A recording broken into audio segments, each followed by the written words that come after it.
I'm going to show you how to create a slip stitch. Typically you do this when you are trying to join the ends of a chain to make a circle.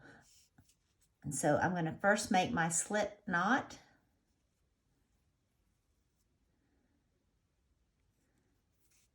I'm going to start by chaining 10.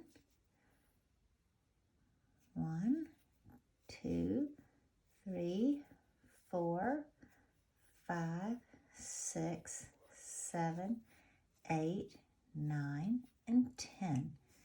All right, and there's my chain. I'm going to go back to my first chain. 1, 2, 3, 4, 5, 6, 7, 8, 9, 10.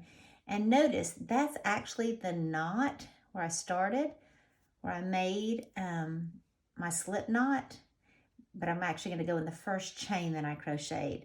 So I just take the head of my needle, I put it in the top of that chain. Notice that in a chain it creates a V-like pattern. So we're just going to go in the top chain, that single strand only.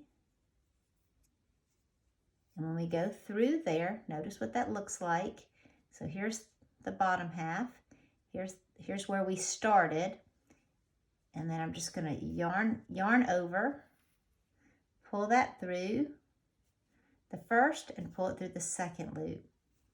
Okay? And that's how we attach. That's how we attach or join two ends to make a circle. Use that a good bit in crocheting. Let me show you that again, just so you get the feel of that.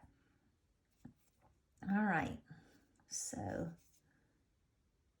I pulled out a chain, so let me finish my chain. All right, so here's my 10th chain. And again, I'm gonna go back. And so I just have my chain.